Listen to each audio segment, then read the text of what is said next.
The year was 1847, and in the dusty frontier town of Millbrook, Arizona Territory, a single act of courage would forever change 2 lives and challenge everything the townspeople believed about honor, sacrifice, and redemption.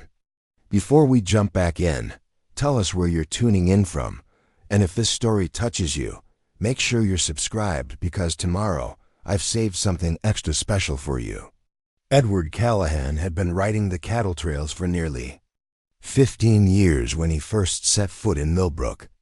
The town sat like a weathered scar against the red desert landscape, its wooden buildings bleached white by the relentless Arizona sun. Dust devils danced between the general store and the saloon, carrying with them the scent of sage and the promise of another scorching day. Edward wasn't much to look at average height, weathered face marked by years under the open sky, and hands that bore the calluses of a man who'd spent his life working with rope and leather. His horse, a sturdy chestnut mare named Copper, had carried him through 3 states and countless towns just like this one. But something about Millbrook felt different. Maybe it was the tension that hung in the air like morning mist, or the way conversations stopped when strangers walked by. The cowboy had come to Millbrook following a lead on work. Word had traveled down the cattle routes that Samuel Morrison, owner of the largest ranch in the territory, was hiring experienced hands for a massive drive north to the railroad. The pay was good, better than good, and Edward's savings had dwindled to little more than pocket change after a harsh winter in Colorado. Morrison's ranch sprawled across thousands of acres of high desert, bordered on one side by a mountain range that caught the morning light like jagged teeth. The ranch house itself was an impressive structure of adobe and timber, speaking to the wealth Morrison had accumulated over 2 decades of successful cattle operations. But it was what Edward saw on his way to the main house that made his stomach tighten with unease. Along the eastern edge of Morrison's property, barely visible from the main road, stood a collection of ramshackle structures that could generously be called a settlement. Smoke rose from cook fires, and Edward could make out figures moving between the crude shelters. He'd seen enough frontier towns to recognize a displaced native community when he saw one. These were Tohono O'odham people, he learned later, who had been living on this land for generations before Morrison arrived with his papers and his cattle. The legal battles had been swift and merciless. Federal authorities had ruled in Morrison's favor, as they always did. But rather than force the native families to relocate entirely, some arrangement had been reached.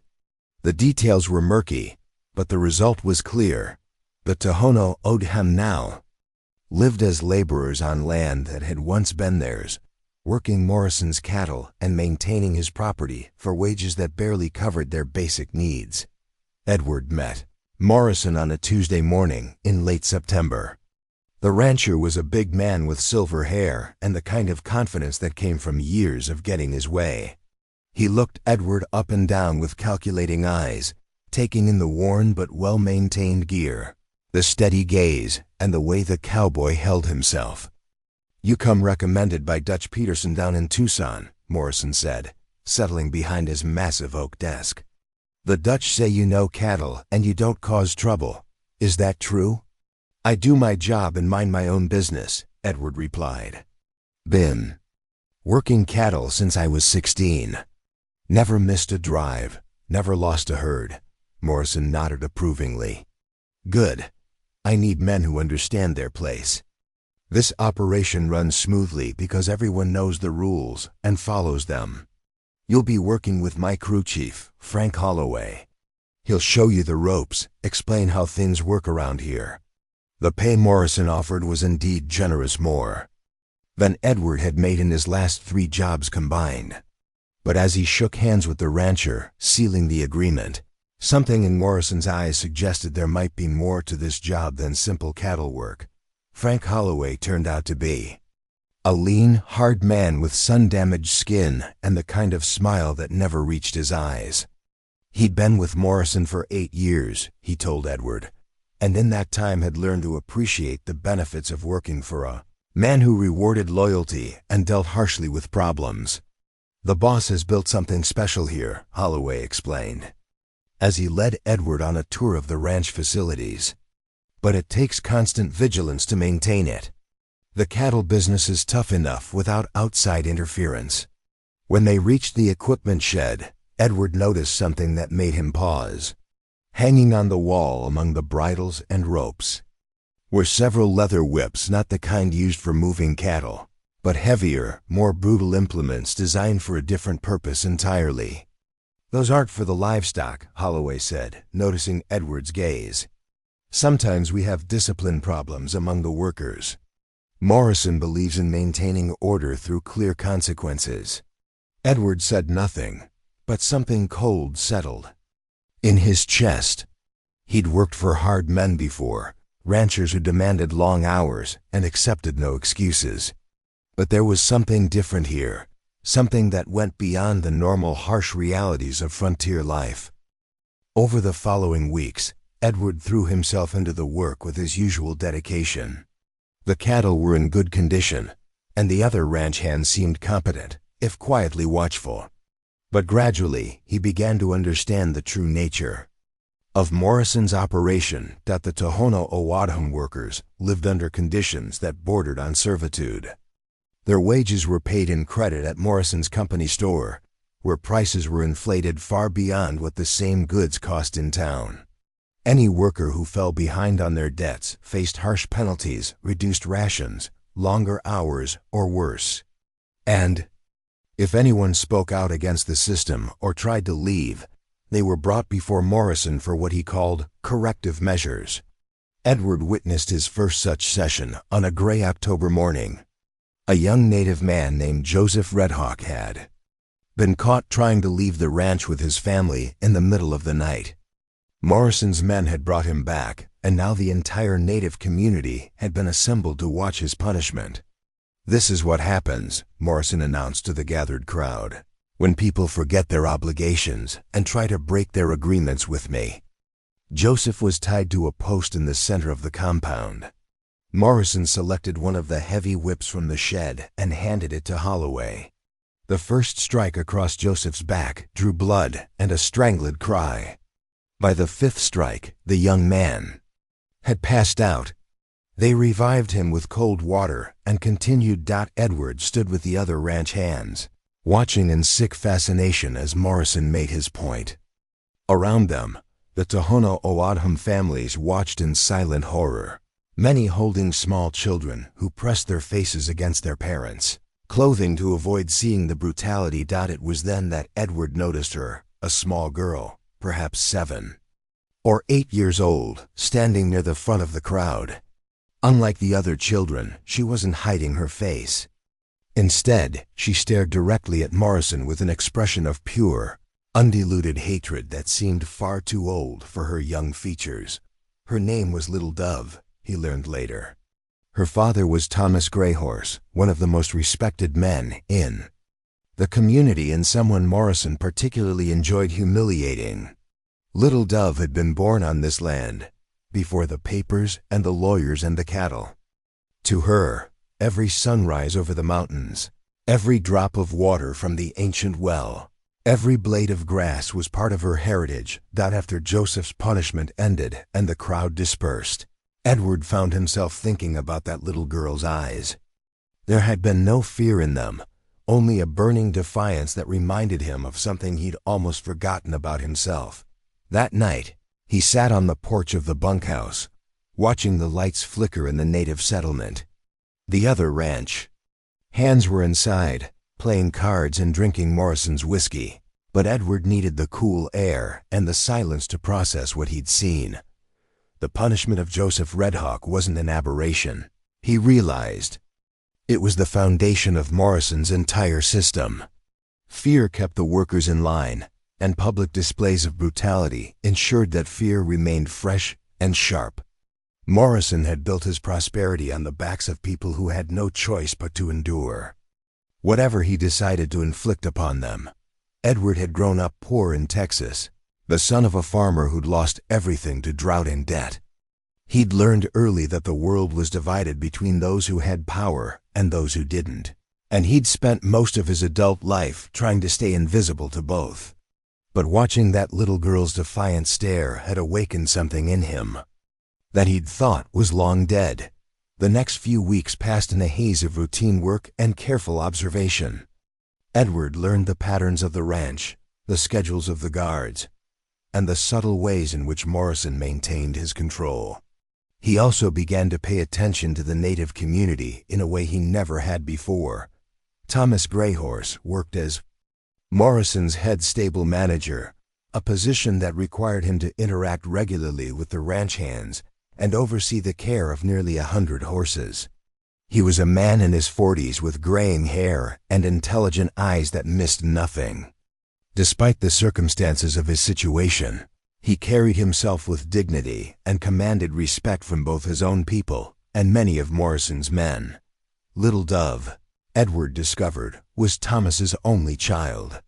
Her mother had died in childbirth, and Thomas had raised her alone while navigating the increasingly difficult realities of their displaced community.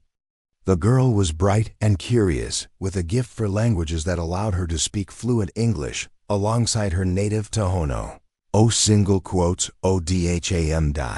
She was also absolutely fearless in ways that terrified the adults around her. Edward first spoke with Little Dove on a morning when he'd come to the stables early to check on a horse with a suspected injury.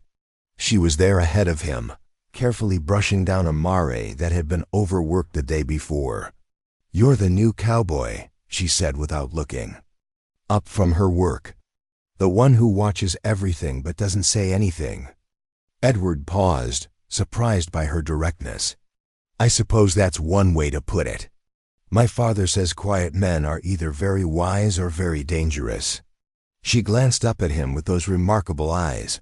"Which are you?" "I haven't decided yet," Edward replied honestly. Little Dove nodded, as if this answer satisfied her completely. "This horse needs rest, but the foreman will work her anyway. She go lame before winter." Preparing and narrating this story took us a lot of time, so if you are enjoying it, subscribe to our channel. It means a lot to us. Now back to the story. Edward examined the mare's legs and found signs of strain that confirmed the girl's assessment. "You know horses well."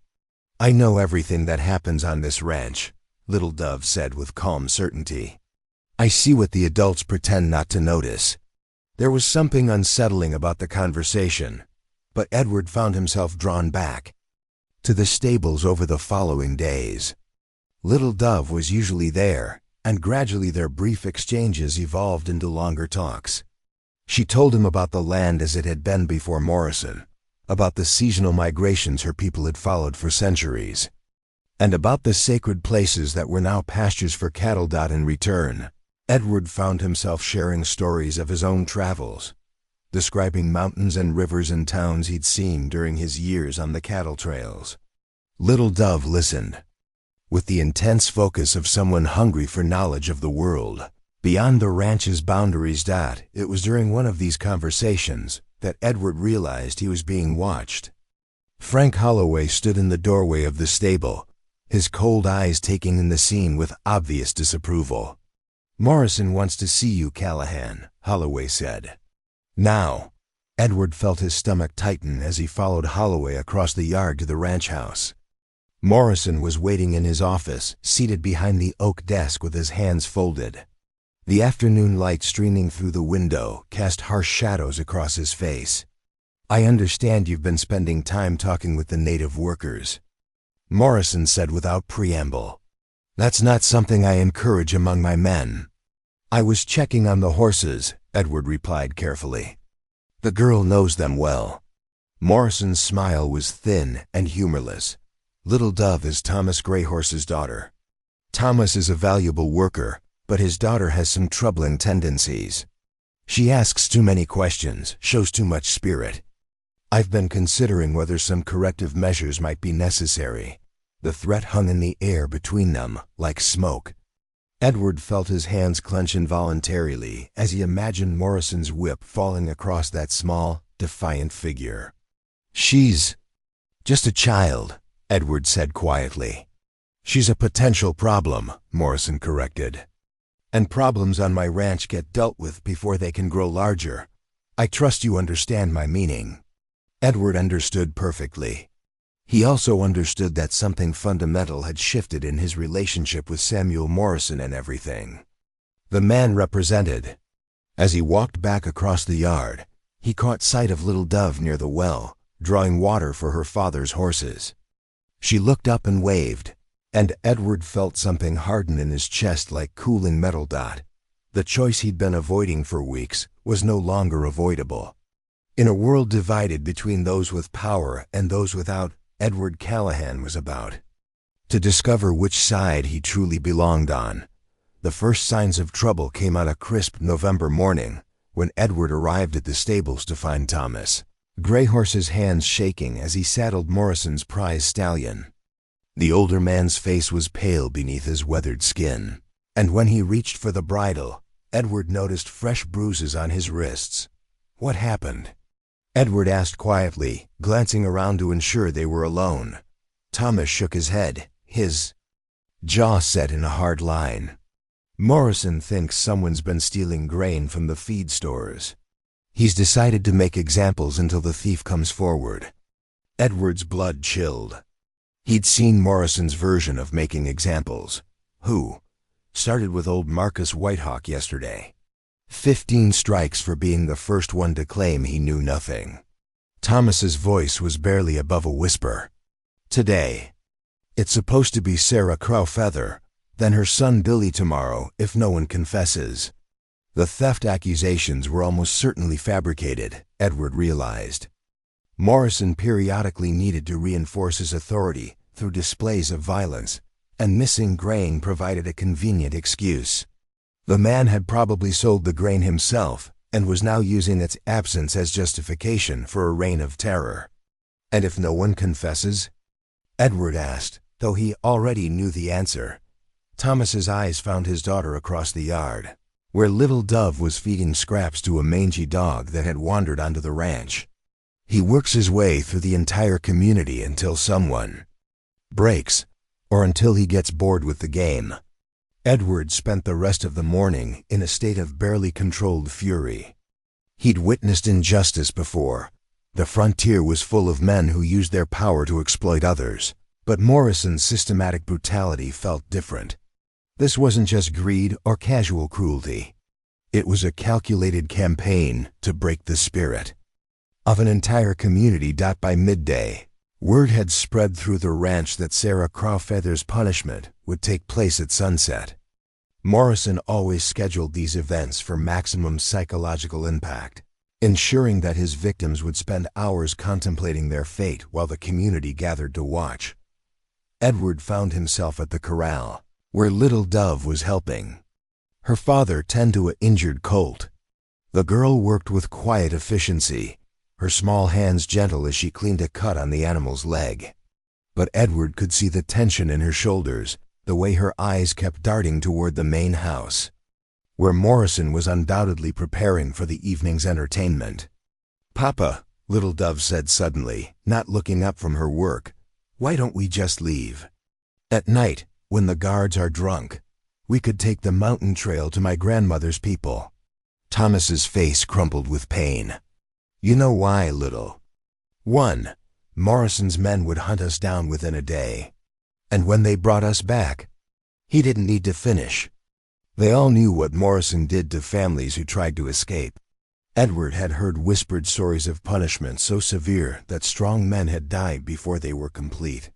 "There has to be something," Little Dove insisted, her voice rising with frustration. "We can't just let him hurt people whenever he feels like it." "Sometimes," Thomas said gently, "survival means accepting things we cannot change." But Little Dove's eyes blazed with the same defiance Edward had noticed that first day. "Grandmother always said that accepting evil makes you part of it." The words hit Edward like a physical blow. He'd spent 15 years on cattle trails, witnessing countless injustices and telling himself that survival meant minding his own business. But looking at this 8-year-old girl's unwavering moral clarity, he felt the weight of every cowardly compromise he'd ever made. That evening, the entire native community was assembled in the central yard for Sarah Crowfeather's punishment. The woman was barely 25, with two young children who clung to her skirts as Morrison's men dragged her toward the whipping post. Her husband had died the previous winter from pneumonia, leaving her to work in Morrison's kitchens while caring for her babies alone. Morrison emerged from his house, carrying the ceremonial whip, its leather blackened with the blood of previous victims. Frank Holloway stood beside the post, ready to secure Sarah's hands above her head. The ranch hands formed a loose circle around the proceedings, some watching with obvious discomfort, others with the blank expressions of men who'd learned to shut off their consciences. "Sarah Crowfeather," Morrison announced in his booming voice, "you stand accused of theft against this ranch. The penalty is 15 strikes, to be administered immediately unless the true thief comes forward." Edward watched the faces of the native community as Morrison spoke. Terror, helplessness, and rage warred in their expressions, but no one moved. They all knew that volunteering to take Sarah's place would only result in 2 people being whipped instead of 1. As Holloway began binding Sarah's wrists, one of her children, a boy who couldn't have been more than 4, broke away from the crowd and ran toward his mother. "Don't hurt her," he screamed, his small fists beating ineffectively against Holloway's legs. "Please don't hurt my mama." Holloway backhanded the child casually, sending him sprawling in the dirt. The boy's sister began to cry, a heartbreaking sound that seemed to echo off the surrounding buildings. Sarah herself remained silent, but Edward could see her body trembling with the effort of maintaining her composure. Morrison raised the whip, and Edward felt something snap inside his chest, like a breaking rope. "Wait," he called out, stepping forward from the circle of watchers. Every eye turned toward him. Morrison's face showed surprise that quickly transformed into suspicion. "Something to say, Callahan?" Edward's mind raced, searching for words that might diffuse the situation without signing his own death warrant. "The grain theft," he said slowly. "I might have information about that." It was a desperate gambit, and Morrison's calculating smile suggested he recognized it as such. "Information? How interesting. And what might you know about stolen grain, Cowboy?" "I've noticed some irregularities in the feed schedules," Edward replied, improvising frantically. "Certain discrepancies that might explain the shortage." Morrison's eyes narrowed. He was clearly trying to decide whether Edward was offering genuine intelligence or simply trying to delay Sarah's punishment. After a long moment, he lowered the whip slightly. "Untie her," Morrison ordered Holloway. "We'll continue this tomorrow evening after Mr. Callahan has had time to share his observations with me privately." As Sarah was released, she caught Edward's eye for just a moment. The gratitude in her gaze was overwhelming, but it was also tinged with sorrow. They both knew he'd only bought her a single day's reprieve. That night, Edward lay awake in his bunk, staring at the ceiling and trying to figure out how to honor the impossible promise he'd made. By dawn, Morrison would expect detailed information about the grain theft, and Edward had nothing to offer except lies that would quickly be exposed. Around midnight, he heard soft footsteps outside the bunkhouse. Peering through the window, he saw a small figure moving across the yard toward the stables. Little Dove, apparently unable to sleep, was seeking comfort with the horses. Edward slipped out of the bunkhouse and followed her. He found the girl sitting in an empty stall, her arms wrapped around her knees, staring at nothing. "Couldn't I sleep either?" he asked softly. Little Dove looked up with tear-streaked cheeks. "Tomorrow he'll hurt Sarah, and the day after that, someone else. And it will keep happening until we're all too broken to remember who we used to be." Edward settled beside her in the straw. "Your father's right, you know. Sometimes survival means accepting difficult circumstances." "No," Little Dove said fiercely. "Survival means fighting to stay human, even when monsters try to turn you into something else." The wisdom of her words shamed him. This child understood something about courage and dignity that Edward had forgotten during his years of careful neutrality. "What would you do," he asked quietly, "if you had the power to change things?" Little Dove considered the question seriously. "I'd make Morrison understand what it feels like to be helpless. I'd show him that his power comes from our fear, and what happens when that fear disappears. And if fighting back meant getting hurt, really hurt," the girl met his eyes steadily. "Getting hurt while fighting is different from getting hurt while surrendering. At least when you fight, you keep your soul." Edward felt something shift deep in his chest, like a river changing course. He'd been a drifter for so long that he'd forgotten what it felt like to have something worth fighting for. But looking at Little Dove's fierce determination, he remembered the boy he'd once been, the one who'd believed that right and wrong mattered more than personal safety. "Your father's going to be very angry with me," Edward said finally. "Little." Dove tilted her head, studying his face. "Why?" "Because I'm about to do something very stupid that might get us both killed."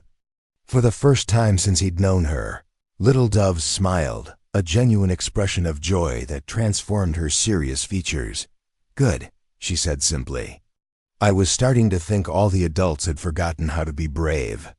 Edward spent the rest of the night planning, weighing options and calculating risks. By morning, he'd settled on a course of action that was either brilliantly simple or suicidally foolish. Given his track record with bold gestures, he suspected it was probably the latter. The confrontation with Morrison was scheduled for mid-morning. In the rancher's office, Edward arrived precisely on time, his hat in his hands and his expression carefully neutral. Morrison sat behind his desk like a judge preparing to deliver sentence, with Holloway standing nearby like an eager executioner. "Well, Callahan," Morrison began, "I'm very curious to hear about these irregularities you mentioned. My patience for games is somewhat limited." Edward took a deep breath. "There are no irregularities," he said clearly. "I made that up to stop you from whipping an innocent woman." The silence that followed was absolute. Morrison's face went through several interesting color changes before settling on a deep, dangerous red. Holloway's hand drifted instinctively toward the gun at his hip. "I see," Morrison said with deadly calm. "And now that you've made this confession, what exactly do you think is going to happen?" "I think," Edward replied, "that you're going to let Sarah Crowfeather go unpunished. And I think you're going to stop using those people as your personal entertainment." Morrison laughed, a harsh sound without humor. "And why would I do that, Cowboy? What possible leverage do you imagine you have over me?" Edward had anticipated this question, and his answer was ready. "Because if you don't, I'm going to make sure everyone in Millbrook and every ranch from here to California knows exactly how Samuel Morrison built his fortune. About the displaced families working for slave wages, about the whippings and the terror, about everything you've done to maintain your little kingdom. It was a bluff, of course. Edward had no real connections beyond the frontier, no way to spread such stories effectively. But Morrison's initial reaction suggested the threat carried weight. The rancher's reputation was important to him, both for business and political reasons. "You're forgetting something crucial, Callahan," Morrison said after a long pause. "Dead. Men don't tell stories." "Maybe not," Edward agreed. "But I've already written letters to contacts in Denver and San Francisco, detailing everything I've seen here. Those letters are hidden where your men will never find them, with instructions to mail them if anything happens to me." This was a complete fabrication, but Edward delivered it with the confidence of absolute truth. Morrison studied his face intently, clearly trying to determine whether he was lying. "Even if that were true," Morrison said finally, "it changes nothing. You've admitted to interfering with ranch discipline and making false accusations against me. The penalty for that level of insubordination is the same 15 strikes you were so eager to save Sarah Crowfeather from receiving." Edward's heart hammered against his ribs. but he kept his voice steady. "I understand, do you?" Morrison rose from his chair, moving to the window that overlooked the central yard. "Because I want to make sure you fully comprehend what you've brought upon yourself. 15 strikes with a bullwhip will flay the skin from your back. Most men don't survive the full count. Those who do carry the scars for life." "I understand," Edward repeated. Morrison turned back to face him, and Edward saw something like respect flickering in the rancher's cold eyes. "Why?" Morrison asked. "Simply, why throw your life away for people who mean nothing to you?" It was a fair question, and Edward found himself thinking about his answer. Why had he chosen this moment, this fight, to finally take a stand? Was it Little Dove's fierce courage that had shamed him into action? Sarah Crawfayther's terrified children? Or was it simply that he'd finally reached the limit of his own cowardice? "Because," Edward said slowly, "a man has to draw the line somewhere, and I've decided this is where I draw mine." Morrison nodded as if this answer satisfied him completely. "Very well. The punishment will be administered at sunset, in full view of both communities. Perhaps watching you suffer will remind everyone else of the wisdom of knowing their place." As Edward was escorted from the office, he caught sight of Little Dove through the window. She was in the corral with her father, but her eyes were fixed on the main house. Even at this distance, he could see the determination in her small frame. The next few hours passed in a strange state of suspended time. Edward went through the motions of his work, checking cattle and maintaining equipment, but his mind was focused on the ordeal ahead. He'd never been whipped before, but he'd seen enough men broken by Morrison's discipline to know what awaited him. As word of the evening's punishment spread, Edward noticed the reactions of his fellow ranch hands. Some avoided his eyes, uncomfortable with his sacrifice but unwilling to risk their own positions. Others nodded with grudging respect, recognizing courage even when they couldn't understand it. But it was the response of the native community that surprised him most. Throughout the afternoon, he encountered small gestures of gratitude and support. A cup of fresh water left where he would find it. A whispered "thank you" from Sarah Crawfayther herself, meaningful looks from people who had never acknowledged his existence before. By late afternoon, the entire ranch was buzzing with anticipation. Morrison's punishments were always spectacular, designed to entertain his supporters while terrorizing his victims. But this time felt different. Edward wasn't a helpless member of the displaced community. He was one of Morrison's own men, choosing to sacrifice himself for strangers. As the sun began its descent toward the western mountains, Edward found himself thinking about the boy he'd been in Texas, full of dreams and moral certainty. That boy would have been proud of the choice he'd made, even if it killed him. Perhaps especially if it killed him, the thought brought him an unexpected peace. For the first time in 15 years, Edward Callahan was exactly where he belonged. Sun hung low over Millbrook like a blood-red eye as the entire ranch gathered in the central yard. Edward stood near the equipment shed, his hands steady despite the hammering of his heart. Around him, Morrison's ranch hands formed their usual circle, while the native community clustered together at the far edge of the space, their faces masks of controlled anguish. Morrison emerged from his house wearing his finest clothes, a black suit with silver buttons that caught the dying light. He carried the ceremonial whip with obvious relish, letting its braided length trail behind him as he walked. Frank Holloway followed close behind, along with 2 other ranch hands who would serve as witnesses to ensure the punishment was carried out in full. "Edward Callahan," Morrison announced, his voice carrying across the assembled crowd. "You have confessed to deliberate interference with ranch discipline and making false accusations against your employer. The sentence is 15 strikes, to be administered without mercy." Edward nodded once, then began removing his shirt.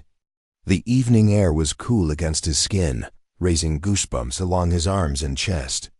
He'd spent years working under the desert sun, and his torso bore the scars of countless minor injuries, rope burns, cuts from barbed wire, the mark of a bull's horn from a drive 3 years past. Soon, those old wounds would seem insignificant as Holloway secured Edward's wrists to the wooden post. Their eyes met briefly.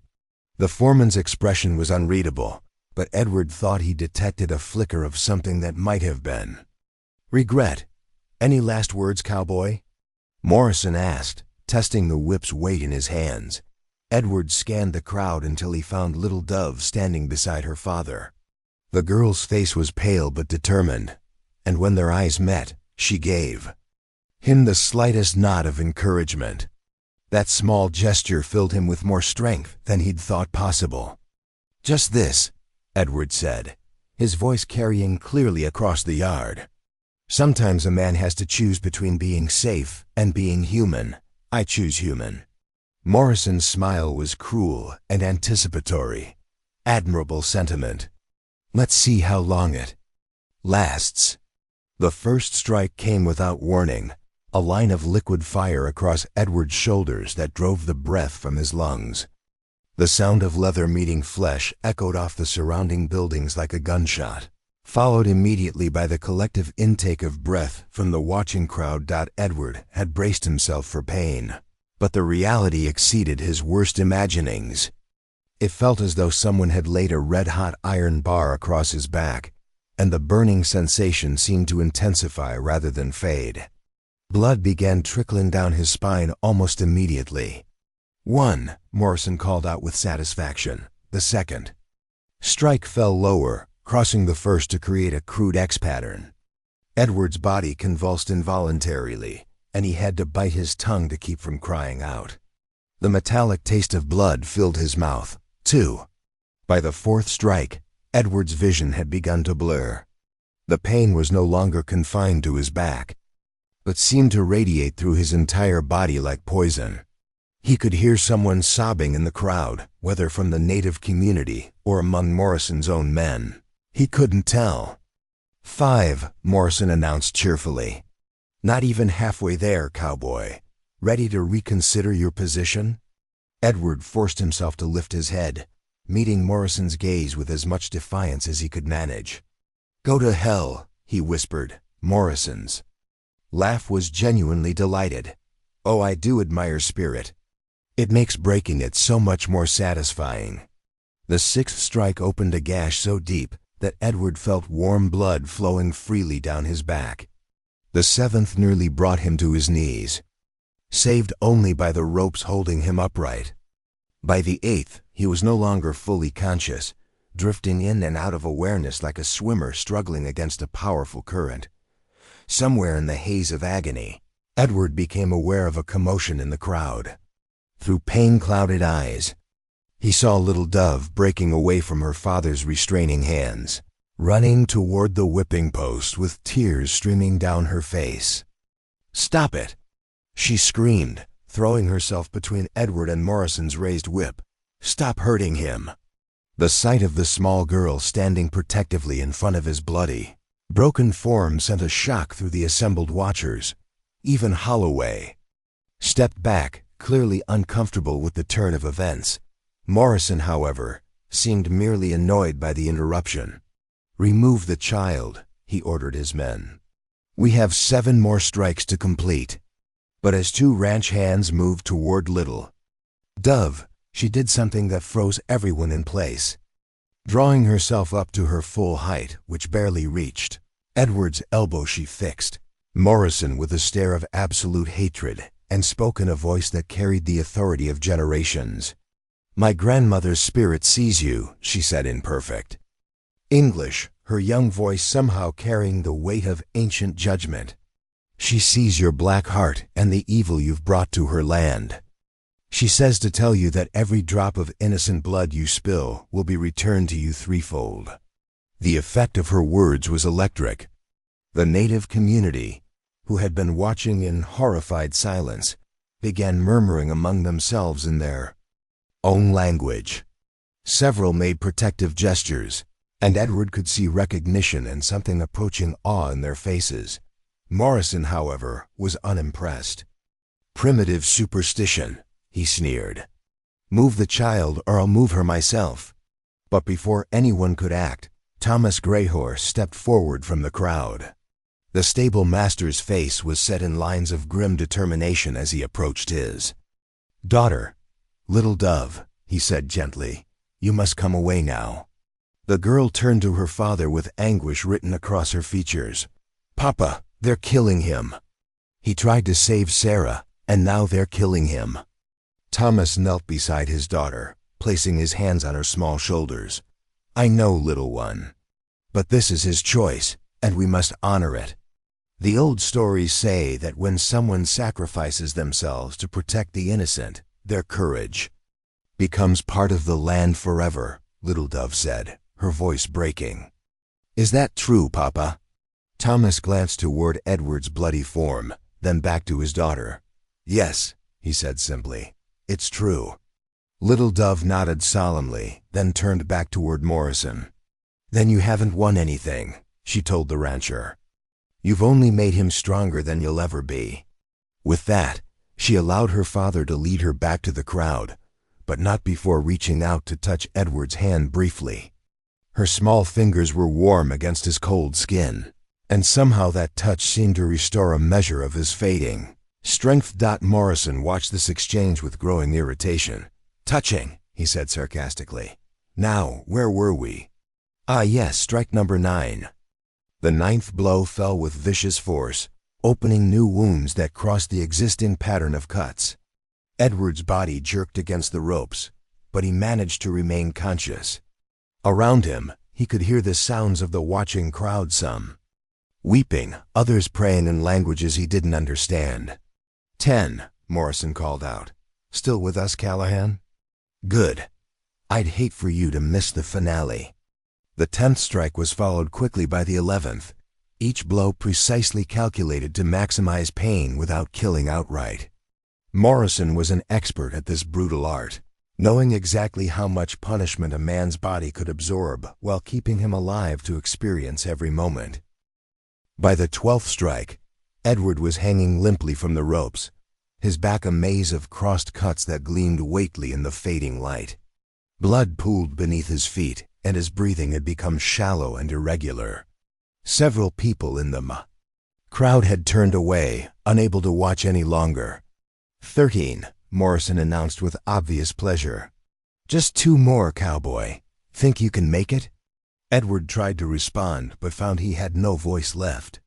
The pain had moved beyond physical sensation into something that transcended normal human experience. He was floating somewhere above his body, watching the scene with a strange detachment. The 14th strike brought him crashing back to full awareness with a scream that tore from his throat involuntarily. The sound seemed to echo endlessly across the desert, carrying with it all the anguish and injustice he'd witnessed during his weeks at Morrison's ranch. 14, Morrison said, stepping closer to examine his handiwork. 1 more, and your little gesture of heroism will be complete. Any final thoughts? Edward raised his head with tremendous effort, his vision swimming as he tried to focus on Morrison's face. When he spoke, his voice was barely a whisper, but somehow everyone in the yard heard him clearly. You think this breaks something, he managed. But you're wrong. It builds something. Something you can't touch. Morrison's expression darkened. We'll see about that. The 5th, 10th, and final strike fell with all the force Morrison could muster. A blow intended not just to complete the punishment, but to break Edward's spirit entirely. The whip carved a deep furrow across his already destroyed back, and Edward's scream of agony seemed to tear a hole in the desert air. 15, Morrison announced triumphantly. Justice is served. Edward hung unconscious from the post, his body a ruin of blood and torn flesh. Several people in the crowd thought he was dead, his chest barely moved, and the amount of blood he'd lost seemed incompatible with life. But as Holloway moved to cut him down, Edward's eyes fluttered open. With tremendous effort, he lifted his head one final time and looked directly at Little Dove. Was worth it, he whispered, his words carrying across the silent yard like a benediction. The reaction to his words was immediate and profound. Among the native community, people began to weep openly, not just from sorrow, but from something deeper and more powerful. They had witnessed something that transcended mere physical courage, and they recognized it as a moment that would be remembered and retold for generations. Even among Morrison's own men, their response was telling. Several ranch hands had removed their hats and stood with bowed heads, clearly moved by Edward's sacrifice. Others stared at their employer with expressions that had shifted from respect to something closer to revulsion. Morrison himself seemed momentarily uncertain, as though Edward's final words had somehow stolen his moment of triumph. He looked around the crowd, noting the changed atmosphere, and his face darkened with frustration. "Cut him down," he ordered Holloway brusquely, "and get him out of my sight." As Edward was lowered from the post, his legs gave out entirely. Two ranch hands caught him under the arms, supporting his weight as his head lolled forward. Blood continued to drip steadily from his wounds, forming a trail across the yard. "Take him to the old storage shed behind the blacksmith shop," Morrison commanded. "If he survives the night, he can leave in the morning. If not... He shrugged eloquently, but Thomas Greyhorse stepped forward from the crowd, his weathered face set with determination. "No," he said quietly. "We'll care for him." Morrison's eyebrows rose in surprise. "He's not your responsibility, Thomas. He chose this path. He chose it to protect one of us," Thomas replied steadily. "That makes him family." The simple statement carried a weight that seemed to settle over the entire crowd. Morrison looked as though he might object, but something in Thomas's manner, or perhaps the supportive murmurs from both communities, made him reconsider. "Very well," Morrison said with obvious reluctance. "But I want him off my property by sunrise, alive or dead." Thomas nodded once, then moved to help support Edward's weight. Little Dove appeared at her father's side, her small face streaked with tears but set with fierce determination. "Can we save him, Papa?" she whispered. Thomas looked down at Edward's ravaged back, calculating blood loss and trauma with the practical eye of someone who'd seen violence before. "I don't know, little one, but we're going to try." As they helped carry Edward toward the native settlement, Little Dove reached out to touch his hand once more. This time, his fingers closed weakly around hers, and she felt a surge of hope. "You're going to be all right," she told him with the absolute certainty that only children possess. "My grandmother's spirit is with you now. She won't let you die." Edward's eyes fluttered open briefly, focusing on her young face with tremendous effort. "Little Dove," he whispered. Still brave, always," she replied firmly. "Just like you taught me." As the procession moved across the yard toward the settlement, Morrison watched from his porch with conflicted emotions. He'd gotten what he wanted, a brutal demonstration of his power that would cow both communities into submission. But somehow the victory felt hollow, tainted by the unexpected dignity Edward had shown in defeat. Behind him, Frank Holloway cleared his throat uncertainly. "Boss, the men are asking questions. Some of them are saying maybe we went too far." Morrison turned to face his foreman, and Holloway was startled by the uncertainty he saw in the rancher's eyes. For just a moment, the mask of absolute authority had slipped, revealing something that looked almost like doubt. 15 strikes is the standard punishment for insubordination," Morrison said, but his voice lacked its usual conviction. Callahan knew the consequences of his actions. "Yes, sir," Holloway replied carefully, but the way he took it, what he said. "Some of the boys are calling it the bravest thing they ever saw." Morrison's face hardened again. Bravery and stupidity often look the same until you see the results. We'll know which this was by morning. But as he watched the small procession disappear into the native settlement, Morrison found himself wondering whether Edward Callahan's 15 strikes might have accomplished something that 15 years of fear and brutality could not. The sun finally disappeared behind the western mountains, painting the desert sky in shades of purple and gold. In the native settlement, oil lamps flickered to life as the community gathered to tend to the cowboy, who had sacrificed everything for one of their own. The real question was whether Edward's courage would prove to be the spark that finally ignited a fire Morrison couldn't control. The native settlement transformed into a place of quiet urgency as word spread about Edward's condition. Women emerged from their modest dwellings carrying strips of clean cloth, bowls of water, and precious bottles of healing remedies passed down through generations. Men who had worked Morrison's cattle all day without rest now moved with renewed purpose, creating a space where the wounded cowboy could fight for his life. Thomas Greyhorse directed Edward's care with the same methodical precision he brought to managing Morrison's stables. The community's healer, an elderly woman named Elena Morningstar, examined Edward's wounds with gentle but thorough hands while murmuring prayers in the ancient language of her people. "The bleeding must be stopped first," Elena announced her, weathered fingers tracing the deepest cuts across Edward's back. "Then we clean the wounds and bind them properly. But ... She paused, meeting Thomas's worried gaze. "He has lost much blood. Whether he lives depends on his will to fight."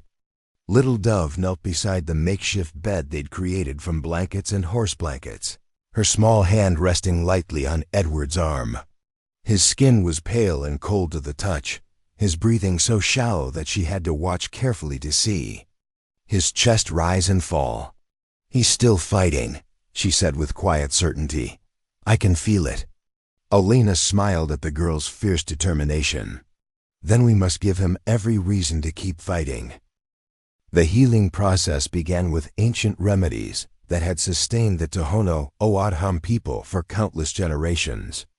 Elena prepared poultices from desert plants, the anti-inflammatory properties of creosote bush, the infection-fighting compounds found in chaparral, and the pain-relieving qualities of desert willow bark.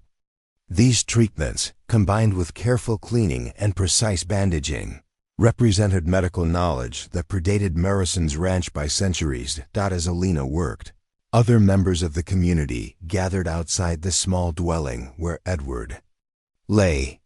They came not as curious onlookers, but as people united by witnessing something that had fundamentally changed their understanding of what was possible. Sarah Crowfeather was among the first to arrive, bringing soup made from precious vegetables she'd been saving for her children's meals. "He saved me from those 15 strikes," she told Thomas quietly.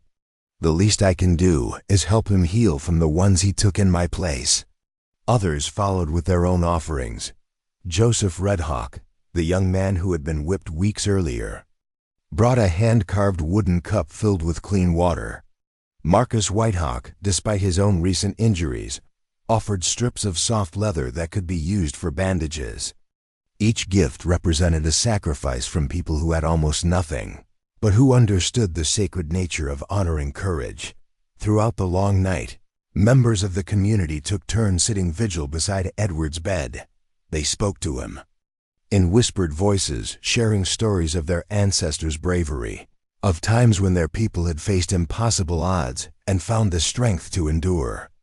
Whether Edward could hear them in his unconscious state didn't matter. The stories were as much for the storytellers as for their intended audience. Little Dove rarely left Edward's side, maintaining a watch that impressed even the adults. She talked to him constantly, describing the stars visible through the small window, recounting memories of her mother that her father had shared, and making plans for all the things she would show him when he recovered. "My grandmother used to say that courage is like a fire," she told him during the darkest hours before dawn. "Once it's lit, it spreads to everyone around it. You lit that fire tonight, Edward. Now it's burning in all of us." Meanwhile, in the main ranch house, Samuel Morrison was discovering that victory could be more complicated than he'd anticipated. The brutal efficiency of Edward's punishment had indeed cowed his workforce into submission, but it had also created an atmosphere of tension that he hadn't expected. Several of his longtime ranch hands had approached Frank Holloway with concerns about the severity of the whipping. These weren't soft-hearted newcomers questioning ranch discipline. They were hardened men who'd worked cattle drives and frontier ranches for decades.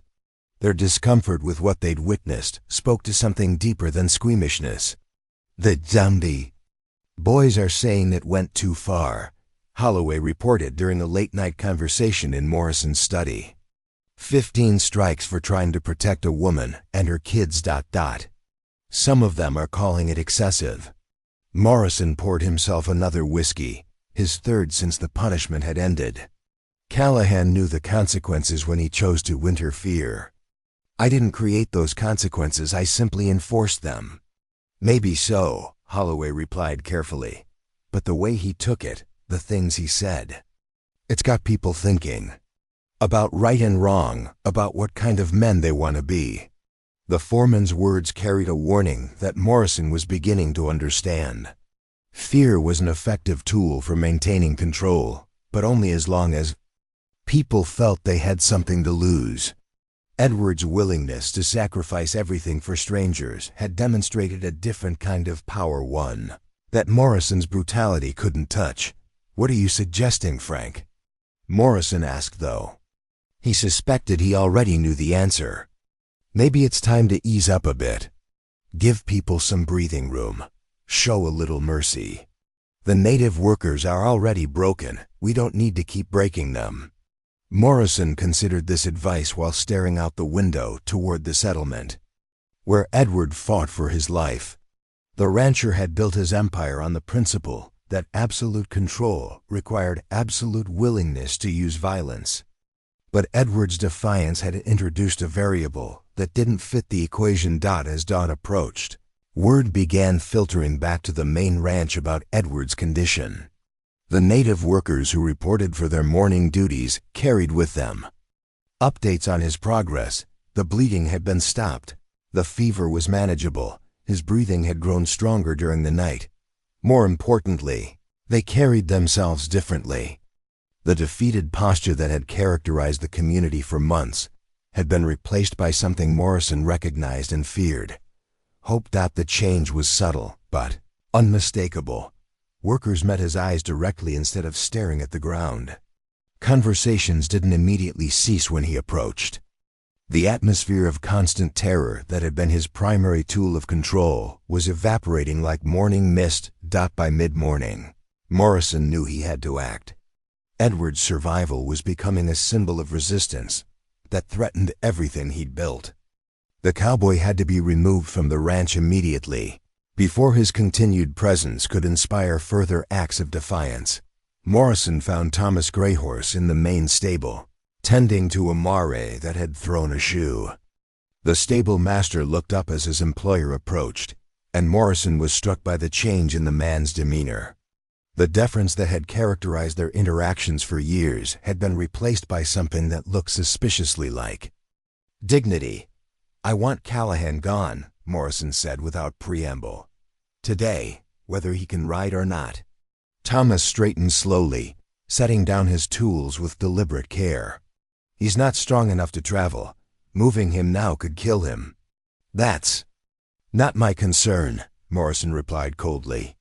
"He chose to defy me, and now he lives with the consequences. I want him off my property before sunset." Thomas studied Morrison's face for a long moment, and the rancher found himself uncomfortable under that steady gaze. There was something in the stable master's eyes that suggested the balance of power between them had shifted in ways Morrison was only beginning to understand. "And if I refuse?" Thomas asked quietly. The question hung in the air between them like a challenge. Morrison had never had an employee, particularly a native employee, speak to him with such direct defiance. His hand instinctively moved toward the gun at his hip, but Thomas didn't flinch. "Then you'll join him in exile," Morrison said, his voice carrying a threat that both men understood. "Along with anyone else who thinks they can defy my orders." Thomas nodded slowly, as though Morrison's response had confirmed something he'd already suspected. I see. And my daughter? Little. Dove can stay if she learns to mind her place. But you and Callahan leave together, or you both die together. Your choice. The stable master considered this ultimatum with the same methodical approach he brought to everything else. Morrison expected immediate submission. After all, Thomas had a child to consider, responsibilities that should have made defiance impossible. Instead, Thomas smiled. It was a small expression, barely perceptible, but it carried with it a weight of certainty that made Morrison's blood run cold. You know what your problem is, Morrison? Thomas said conversationally. You think power comes from making people afraid. But real power, the kind that lasts, comes from making people willing to follow you. Edward showed us the difference last night. Morrison's face darkened with rage. Callahan showed you how to get yourself killed for nothing. He accomplished nothing except getting his back torn to pieces, did he? Thomas asked. Look around, Morrison. Really look. Do you see the same broken people who were here yesterday? Do you feel the same fear that's kept us in line for all these months? Morrison did look, and what he saw confirmed his worst fears. The native workers going about their morning tasks moved with purpose rather than resignation. They spoke to each other in normal voices instead of frightened whispers. Most disturbing of all, they looked at him directly when he passed, without the automatic deference he'd come to expect. Edward didn't just take those 15 strikes, Thomas continued. He transformed them into something you can't control. He turned your weapon against you, Morrison. And now we all know it's possible to stand up to you and survive. The rancher's hand tightened on his gun grip. You're forgetting who has the real power here, Thomas. I can have you all shot down like dogs, and no one would question it. You could, Thomas agreed calmly. But then you'd have no workers, no one to run your cattle or maintain your property. And word would spread to every ranch from here to California about the man who slaughtered an entire community because one cowboy showed them how to be brave. Morrison realized he was trapped in a situation that his usual methods couldn't resolve. Violence had always been his solution to problems, but Thomas was right. Mass murder would destroy everything he'd built. Yet allowing this defiance to stand would undermine his authority just as completely. What do you want? Morrison asked through gritted teeth. Thomas's smile widened slightly.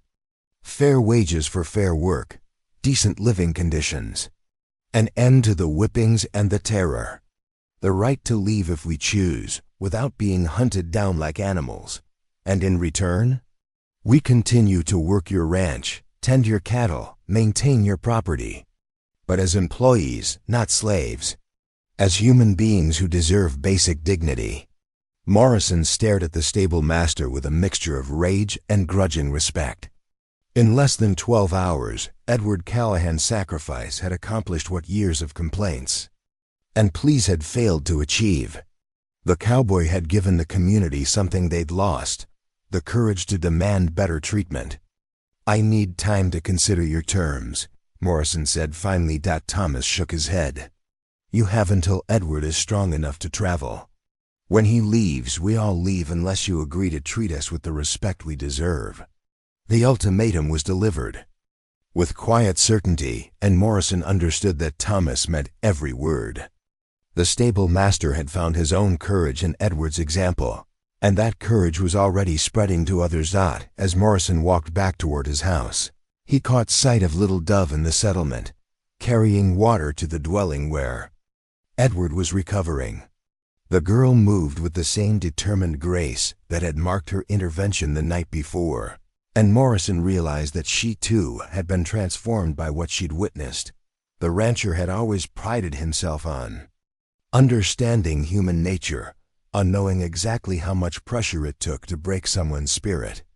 But Edward Callahan had revealed a flaw in that understanding. Some spirits grew stronger when tested, and their strength could inspire others to find courage they never knew they possessed. Back in the settlement, Edward was beginning to show signs of improvement. His fever had broken during the morning hours, and Elena's careful ministrations had prevented infection from setting in. The bleeding had stopped completely, and while his back would bear the scars of Morrison's whip for the rest of his life, it appeared he would indeed have a rest of his life to bear them. Little Dove was the first to notice when Edward's eyes fluttered open, focusing with effort on her concerned face. "Welcome back," she said softly. "We were starting to worry you might sleep through the revolution." Edward tried to speak but found his throat too dry to form words. Little Dove helped him sip water from the wooden cup Joseph Redhawk had carved, and gradually he was able to whisper a response. "Revolution?" he asked. Little Dove's grin was radiant. "My father told Morrison that things are going to change around. Here, no more whippings, no more slave wages, no more treating us like animals. Morrison has until you're strong enough to travel to decide whether he agrees." Edward closed his eyes, absorbing the implications of what she'd told him. His sacrifice had been intended to save one woman from 15 strikes, nothing more. The idea that it might have catalyzed broader change seemed almost too good to believe. "And if Morrison refuses?" he asked. "Then we all leave together," Little Dove replied matter-of-factly. "All of us, the entire community. Papa says you showed us that it's better to face uncertainty as free people than to accept certainty as slaves." Edward felt tears stinging his eyes, not from pain, but from an overwhelming sense that his suffering had meaning beyond what he'd dared to hope. 15 strikes had indeed transformed something, but not in the way Morrison intended. As news of Edward's awakening spread through the settlement, people began gathering outside the small dwelling to offer their own words of gratitude and support. They came in small groups, speaking quietly, but with voices that carried new strength and determination.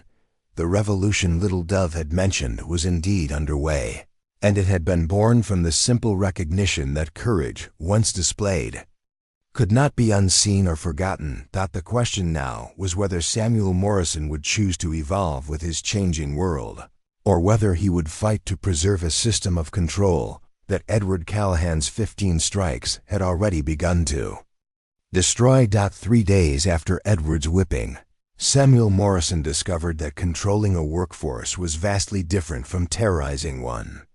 The subtle but unmistakable changes in his ranch's daily operations began as minor irritations but quickly escalated into significant challenges to his authority. The native workers still reported for their assigned duties, but they no longer performed them with the desperate efficiency of people afraid for their lives. Cattle were tended adequately rather than meticulously. Repairs were completed on schedule, but without the extra attention to detail that fear had previously motivated. Most troubling of all, the workers had begun to coordinate their efforts in ways that suggested organized resistance rather than individual compliance. Morrison first noticed the change during his morning inspection of the horse corrals. Normally, the sight of his approaching figure would trigger a flurry of activity as workers scrambled to appear busy and productive. Instead, he found the native employees going about their tasks with calm professionalism, acknowledging his presence with polite nods rather than the submissive deference he'd come to expect. Thomas Greyhorse stood near the main stable, supervising the grooming of Morrison's prize stallion. The stable master's posture was relaxed, confident, and when he looked up at Morrison's approach, his eyes held none of the wariness that had characterized their interactions for months. "Morning, Morrison," Thomas said, his tone neutral but notably lacking the deferential "sir" that had always preceded their conversations. Morrison felt his jaw tighten at the subtle insubordination. "How's the stallion's leg?" he asked, referring to a minor injury the horse had sustained 2 days earlier. "Healing well. Elena prepared a poultice that's reducing the swelling. He should be ready for riding by week's end." The casual mention of Elena Morningstar, the community's traditional healer, treating one of Morrison's valuable horses, represented another small but significant shift. Previously, any medical care for ranch animals had been handled exclusively by Morrison's approved methods. Now, Thomas was making treatment decisions independently and reporting them as accomplished facts rather than seeking permission. "I don't recall authorizing the use of native remedies on my livestock," Morrison said coldly. Thomas paused in his work, meeting Morrison's gaze steadily. "You didn't forbid it either. Elena's knowledge of healing has kept our people healthy for generations. Seems foolish not to use that knowledge when it can help." The response was perfectly reasonable, which made Morrison's anger all the more difficult to justify. Thomas wasn't being openly defiant, merely practical. But the underlying message was clear. The community would no longer automatically defer to Morrison's preferences when their own knowledge and experience offered better solutions. Similar small rebellions were occurring throughout the ranch. Sarah Crowfeather had reorganized the kitchen work schedule to be more efficient, implementing changes without seeking Morrison's approval. Joseph Redhawk had begun training younger workers in cattle handling techniques, creating an informal education system that operated independently of ranch oversight. Marcus Whitehawk was teaching other workers to read and write during their evening hours, activities that Morrison had previously discouraged. Each individual action was minor, even beneficial to ranch operations. Collectively, they represented a fundamental shift in the power dynamic that had governed Morrison's empire for years. Frank Holloway brought these concerns to Morrison during their evening meeting in the ranch house study. The foreman's usually confident demeanor showed signs of strain as he reported on the day's developments. "It's like they're not afraid anymore," Holloway said, pouring himself a whiskey without waiting for permission. "They're still working, still following orders, but there's something different. They're acting like employees instead of property." Morrison nodded grimly. He'd reached the same conclusion during his own observations. "What about the other ranch hands? How are they responding to these changes?" Holloway's expression grew troubled. "That's part of the problem. Some of the boys are starting to say the native workers have the right idea. They're asking questions about their own wages, their working conditions, whether they should have more say in how things are run." This development was even more concerning than the native community's organized resistance. Morrison's own hired men were beginning to question the very foundation of his authority, inspired by the courage they'd witnessed during Edward's punishment. "Any talk of leaving?" Morrison asked. "Some. Bill Crawford and Jake Martinez are already planning to head north when their contracts expire next month. They say they want to work for outfits that treat men like men, not like livestock." Morrison felt the walls of his carefully constructed kingdom beginning to crack. The economic foundation of his ranch depended on maintaining a workforce that accepted low wages and harsh conditions because they believed they had no alternatives. If that belief evaporated, his entire business model would collapse. "What about Callahan? How's he recovering?" Holloway shifted uncomfortably. "According to the reports I'm getting, he's healing faster than anyone expected.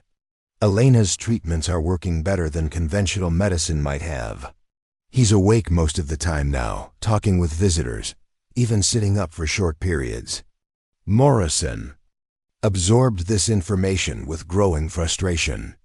Edward's survival was becoming a powerful symbol of resistance, proof that Morrison's punishments weren't the death sentences they'd appeared to be.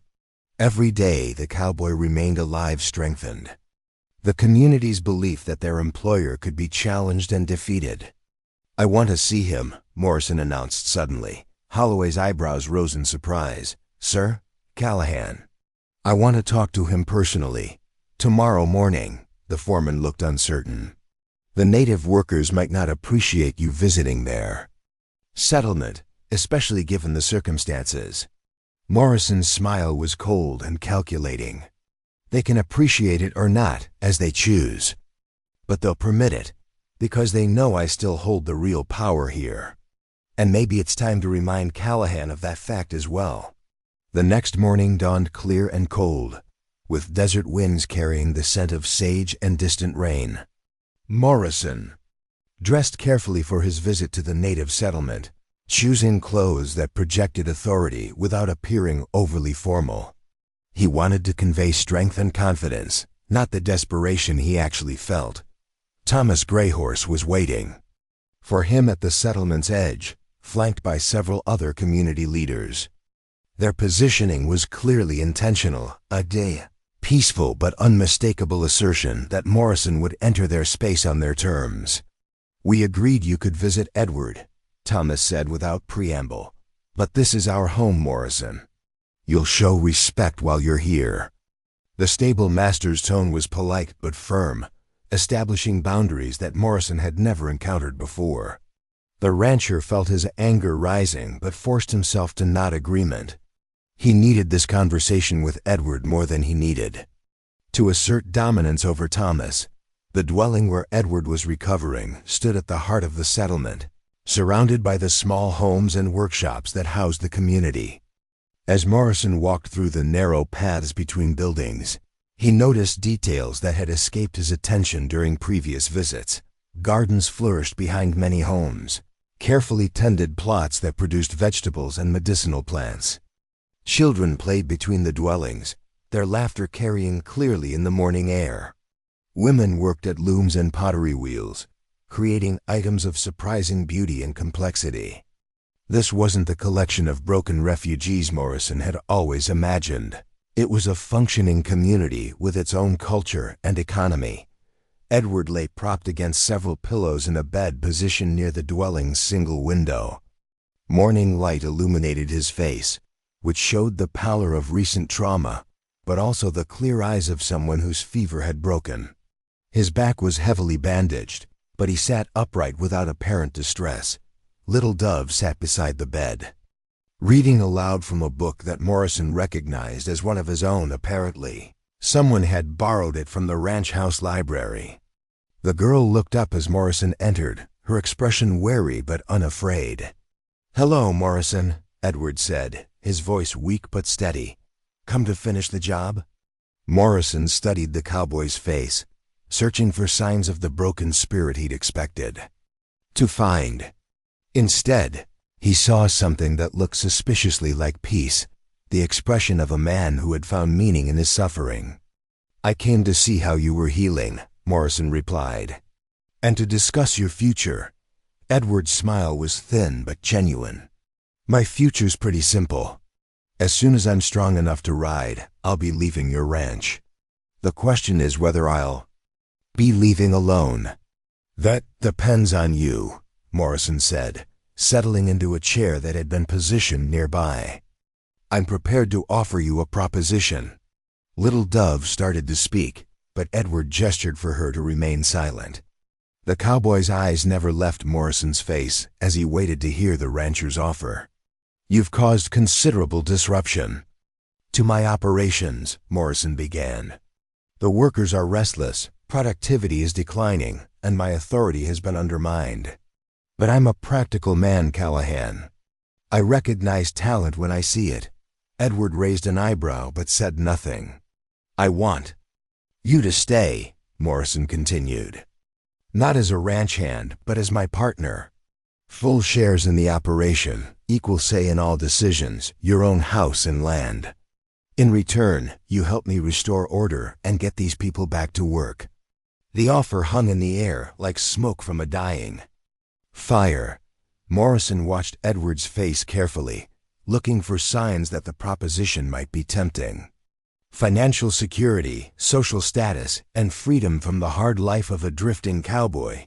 These were powerful incentives for a man who had never owned anything more valuable than his horse and saddle. Edward was quiet for so long that Morrison began to hope his gamble might succeed. If he could co-opt the source of the community's newfound courage, the resistance movement would collapse on itself. "That's a generous offer," Edward said finally. "More generous than I deserve." Morrison felt a surge of satisfaction. "Then you'll accept?" Edward's laugh was soft, but carried an edge that made Morrison's confidence waver. "You still don't understand, do you? You think this is about money, or status, or personal comfort. You think you can buy courage the same way you buy cattle. The cowboy's voice grew stronger as he continued. What happened 3 nights ago wasn't about me, Morrison. It was about recognizing that some things matter more than survival. These people don't need me to tell them how to be brave. They just needed someone to show them it was possible. Morrison felt his offer crumbling before it was fully rejected. Without leadership, their resistance will fall apart. They'll go back to being grateful for whatever scraps I choose to give them. Will they? Edward asked. Look around, Morrison. Really look. Do you see grateful slaves, or do you see people who've remembered their own worth? Through the window, Morrison could indeed see members of the community going about their daily tasks. But their movements had a quality he'd never noticed before: purposefulness, dignity, and something that looked like hope. These weren't the defeated refugees he'd grown accustomed to controlling. Besides, Edward continued, you're assuming I'm the leader of this movement. But leadership doesn't always come from the person who takes the biggest risk. Sometimes it comes from the person who shows the most wisdom. Morrison followed Edward's gaze to Little Dove, who had been listening to their conversation with intense concentration. The girl's young face showed an understanding that seemed far beyond her years, and when she looked at Morrison, he saw the same unwavering moral certainty that had marked her intervention during the whipping. She's 8 years old, Morrison protested. Age doesn't determine wisdom, Edward replied. Little Dove understood something about courage and justice before I ever arrived here. I just gave her permission to act on that understanding. Little Dove spoke for the first time since Morrison's arrival, her young voice carrying surprising authority. My grandmother used to say that when people stop being afraid, they start being free. You built your power on our fear, Morrison. But fear is like a dam. Eventually, the water finds a way around it. Morrison stared at the child, recognizing the same fierce intelligence that had marked her father. But where Thomas's wisdom was tempered by years of compromise and survival, Little Dove's understanding was pure and uncompromising. What do you want? Morrison asked, addressing the question to Edward but keeping his eyes on Little Dove. We want what Thomas already told you, Edward replied. Fair wages, decent treatment, and the right to leave if we choose. Nothing more complicated than basic human dignity. Morrison felt trapped between impossible choices. Accepting the community's demands would represent a fundamental admission that his previous methods had been wrong, undermining his authority with every other ranch in the territory. But refusing would likely result in losing his entire workforce, leaving him with thousands of cattle and no one to tend them. I need time to consider, he said finally. Edward nodded. Time's something I've got plenty of now. But don't take too long, Morrison. Every day you delay, more people realize they don't have to live the way you've been forcing them to live. As Morrison prepared to leave, Little Dove rose from her chair beside Edward's bed. Morrison, she said, her voice stopping him at the doorway. There's something else my grandmother used to say. The rancher turned back, despite himself curious about what other wisdom this remarkable child might share. She said that the strongest trees are the ones that learn to bend with the wind. The ones that stay rigid get broken by the first big storm. Morrison studied her face, seeing in her young features the echo of generations of wisdom and resilience. For just a moment, he wondered what kind of ranch, what kind of community might be possible if he chose to bend rather than break. But the moment passed, replaced by the familiar anger that had driven him for so many years. He left the settlement without another word, his mind already turning to other solutions, other ways to maintain control without surrendering the power that defined his identity. Behind him, Edward and Little Dove watched through the window as he walked back toward the main ranch buildings. Neither spoke, but both understood that the conversation had settled nothing and changed everything. The storm Little Dove had referenced was indeed coming, and Samuel Morrison would soon discover whether his empire was strong enough to survive. The morning after Morrison's failed negotiation with Edward, Frank Holloway arrived at the ranch house to find his employer standing at the window of his study. staring out at the native settlement with the intensity of a man contemplating war. Empty whiskey bottles littered the desk behind him, evidence of a sleepless night spent wrestling with choices that all led to unacceptable outcomes. "Any orders for today, boss?" Holloway asked, though the careful neutrality in his voice suggested. He already sensed the direction of Morrison's thoughts. Morrison turned from the window, and Holloway was startled by the change in his employer's appearance. The rancher's usually immaculate clothing was wrinkled and stained, his silver hair disheveled, and his eyes held a desperate edge that spoke of a man who had exhausted all reasonable options. "How many men do we have who are still completely loyal?" Morrison asked without preamble. Holloway felt his stomach tighten. He'd been with Morrison long enough to recognize the tone that preceded violence. "Depends on what you mean by loyalty and what you're planning to ask them to do. I mean men who understand that sometimes harsh measures are necessary to maintain order. Men who won't hesitate when given difficult instructions." The foreman considered the question carefully. Over the past week, several ranch hands had expressed doubts about Morrison's methods, particularly after witnessing Edward's whipping. Others had grown uncomfortable with the increasingly tense atmosphere on the ranch. But some remained committed to the old ways, either through genuine loyalty or simple fear of change. "Maybe 8 or 10, Holloway answered honestly. "But boss, if you're thinking what I think you're thinking, it's a mistake, a big one." Morrison's laugh was harsh and humorless.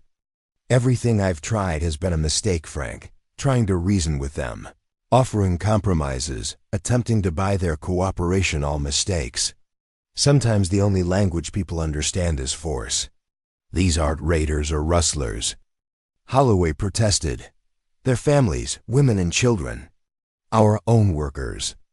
"They're the source of a cancer that's spreading through my ranch," Morrison corrected coldly. "And cancer gets cut out before it can metastasize." Holloway had served under hard men before, but the casual way Morrison discussed violence against defenseless people chilled him to the bone.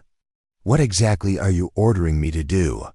Morrison moved to his desk, pulling out a detailed map of the ranch property. His finger traced the boundaries of the native settlement, marking entrances and escape routes with the precision of a military strategist. "Tonight, after the evening meal when everyone's settled in their homes, we're going to end this rebellion once and for all. A show of force that will remind everyone why my authority isn't negotiable. And if they resist?" Morrison's smile was cold as winter moonlight. "Then we make examples of the resistors and see how eager the survivors are to continue their rebellion." Holloway stared at his employer, seeing clearly for the first time the monster that had always lurked beneath Morrison's veneer of civilization. "I won't be part of a massacre." "Then you're fired," Morrison replied without hesitation. "Clean out your bunk and be off my property within the hour. And Frank, if you're thinking about warning anyone, remember that you've been my foreman for 8 years.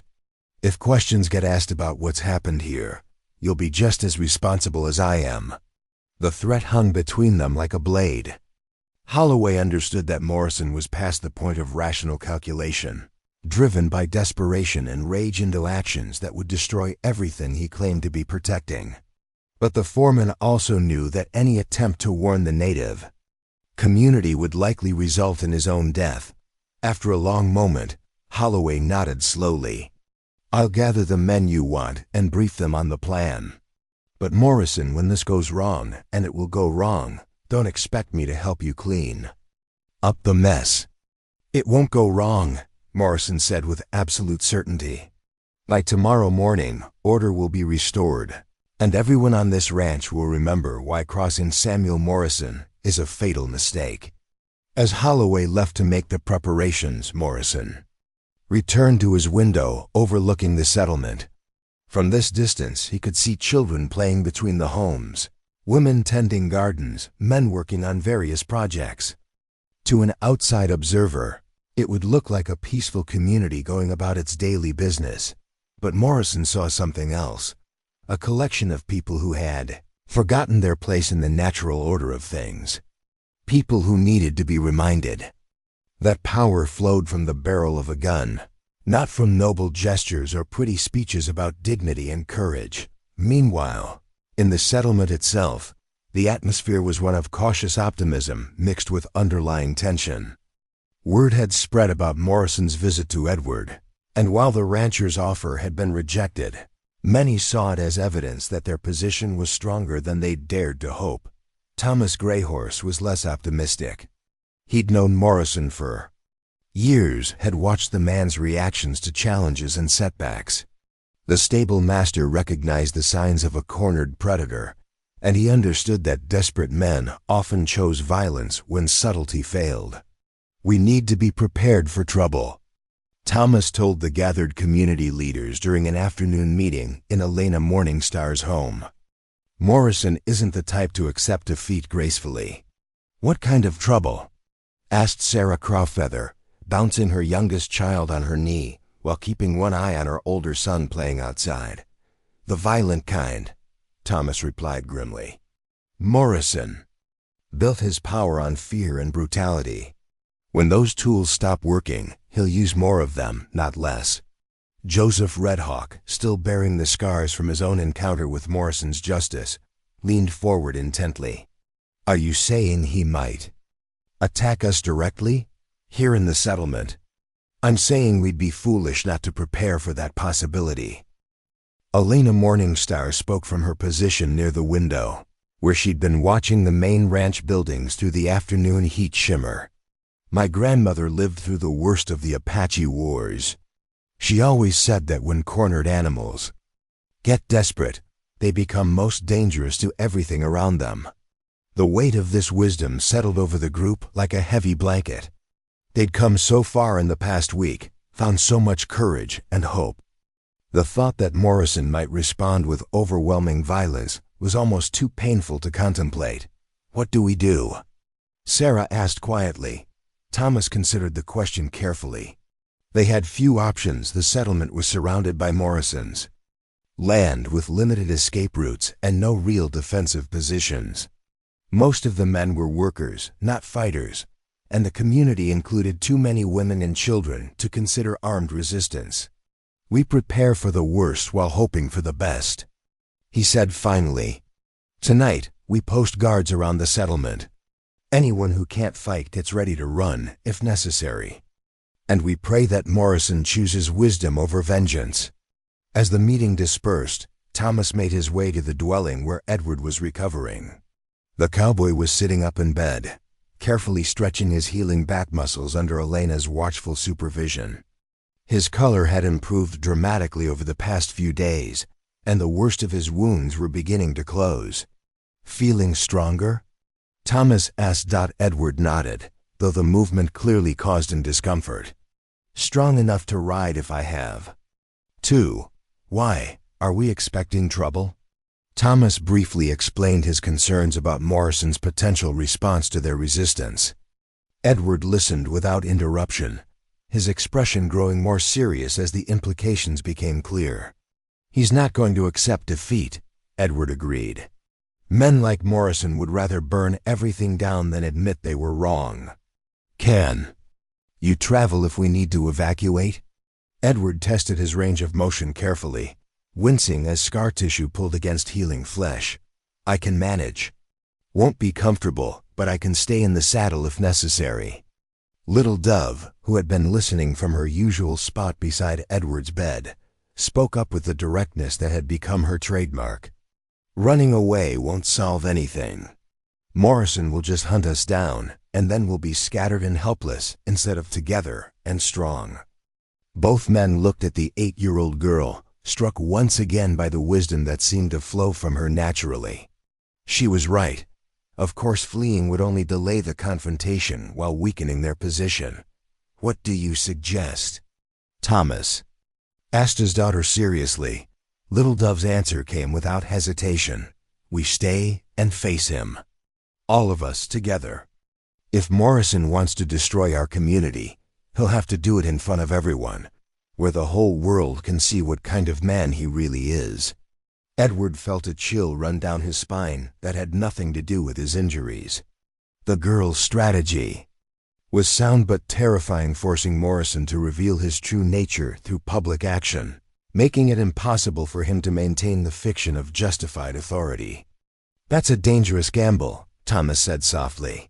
"If Morrison's truly lost his reason, he might not care who witnesses his actions." "Then we make sure the right people are watching," Little Dove replied. "Send riders to the other ranches, to the town, to anyone who might care about justice. Make Morrison choose between backing down and revealing himself as a monster in front of everyone."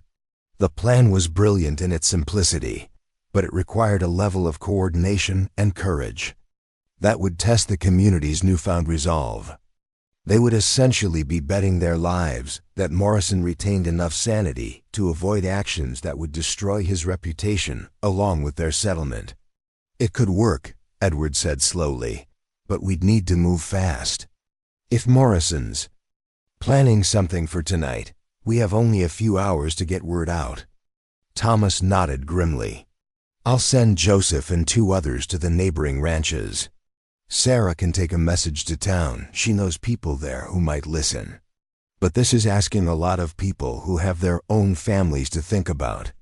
"Sometimes," Little Dove said with the quiet certainty that had become her signature, "asking a lot is the only way to get what you need."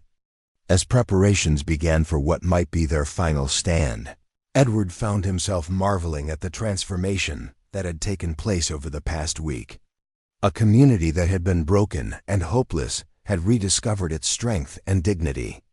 People who had accepted brutality as inevitable were now willing to risk everything for the chance to live as free human beings. His 15 strikes had indeed changed something fundamental, but not in the way anyone could have predicted. Instead of creating martyrdom or inspiring revenge, his sacrifice had revealed the power that lay dormant within an entire community. Now that power would be tested in ways that would determine not just their immediate survival, but the kind of future they might dare to hope for. As the sun began its descent toward the western horizon, riders departed from the settlement carrying messages that would either bring help or serve as final testimonies to their courage. The community that remained behind settled in to wait, knowing that the next few hours would determine whether Samuel Morrison's empire would evolve or collapse entirely. In his ranch house study, Morrison completed his own preparations, cleaning weapons and reviewing maps with the cold efficiency of a man who had moved beyond moral considerations. He was confident that superior firepower and surprise would carry the day, restoring his authority through the oldest and most reliable method known to mankind.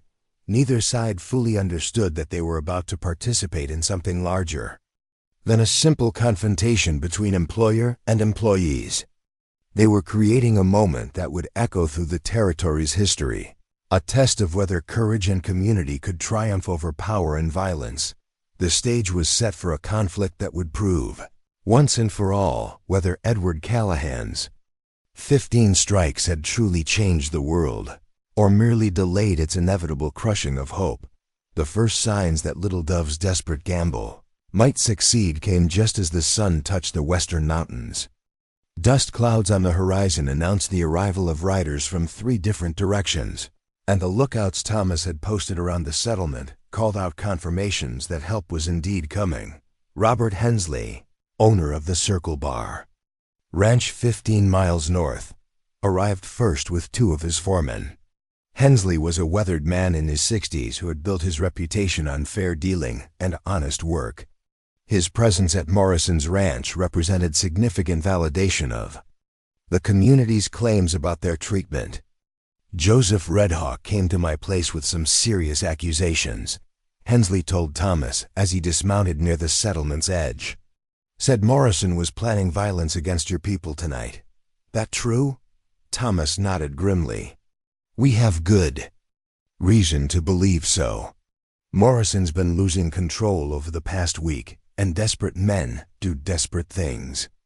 Hensley studied the settlement with experienced eyes, taking in the defensive preparations and the obvious tension among its inhabitants. Where's this cowboy I've been hearing about? The one who took 15 strikes to protect a woman. Recovering from those strikes, Thomas replied. But he's the reason we finally found the courage to stand up for ourselves.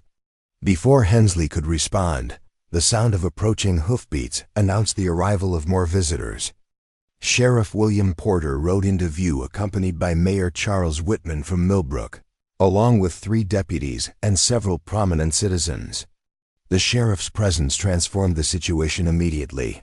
Whatever Morrison might have planned for a nighttime raid against defenseless workers, he wouldn't dare attack in front of law enforcement and town officials. Sheriff Porter was a lean man with graying hair and the steady demeanor of someone who had spent years navigating the complex politics of frontier justice. He'd heard enough stories about Morrison's methods to have concerns, but he'd never had sufficient evidence or witnesses willing to testify to take action. "Mr. Greyhorse," Porter said, dismounting and approaching Thomas with professional courtesy, "I received some disturbing reports about conditions here at the Morrison Ranch. Would you be willing to share your perspective on recent events?" Thomas felt a surge of hope mixed with caution. The sheriff's presence offered protection, but it also represented a test of whether their grievances would be taken seriously by the broader community.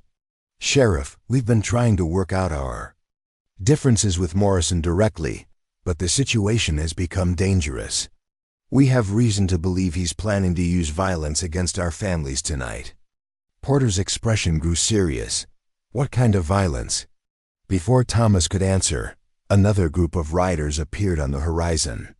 These weren't neighbors or town officials. They were journalists from territorial newspapers, drawn by reports of conflict and potential scandal. Little Dove's strategy of publicity was working even better than she'd hoped. Morrison, watching these developments from his ranch house window, felt his carefully planned operation crumbling before it could begin. The arrival of witnesses, particularly law enforcement and journalists, made his intended raid impossible. But rather than feeling relief at avoiding a potentially disastrous confrontation, the rancher's rage only intensified. "Boss," one of his remaining loyal men said, entering the study where Morrison stood surrounded by weapons and maps, "there's a whole crowd gathering down at the settlement. Sheriff's there, mayor too, and some folks I don't recognize." Morrison's hands clenched into fists. "I can see that. The question is, what do we do about it?" The man shifted uncomfortably. "Maybe this ain't the night for what we planned. Too many eyes watching now." "Maybe you're right," Morrison said slowly. "Maybe it's time for a different approach." As evening settled over the ranch, an unusual scene developed in the open area between the main buildings and the native settlement. What had been planned as a site for violence had transformed into an impromptu gathering place where representatives of the broader community could witness and judge the conflict between Morrison and his workers. Edward, despite his weakened condition, had insisted on being helped outside to participate in what everyone understood might be the final resolution of their struggle. He sat in a chair near the front of the gathered community, his bandaged back serving as silent testimony to the stakes involved. Sheriff Porter took the lead in organizing what amounted to an informal hearing. He positioned himself at the center of the gathering, with Morrison's supporters on one side and the native community on the other. The various witnesses, ranchers, town officials, and journalists formed a loose circle around the proceedings. "Now then," Porter began, his voice carrying clearly in the still evening air, "I'm here because of reports about unsafe working conditions and threats of violence. I'd like to hear from both sides before deciding what action, if any, needs to be taken." Morrison emerged from his ranch house wearing his finest clothes and carrying himself with the dignity of a man confident in his righteousness.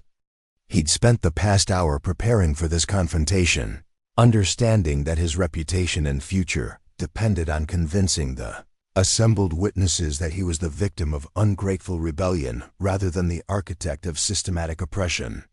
"Sheriff Porter," Morrison began, his voice measured and reasonable, What you're witnessing here is the result of outside agitation, disrupting a peaceful and productive working relationship. These people have been well cared for, given steady employment, and fair compensation for their labor. The rancher gestured toward the settlement with practiced authority. But the arrival of this drifter, he pointed at Edward, has filled their heads with unrealistic expectations and dangerous ideas about challenging legitimate authority. Morrison's performance was polished and convincing, delivered with the confidence of a man accustomed to having his version of events accepted without question. To observers who knew nothing of the daily realities at the ranch, his words might have seemed reasonable. But Thomas Greyhorse had spent too many years watching Morrison manipulate the truth to remain silent. "Sheriff," Thomas said, stepping forward.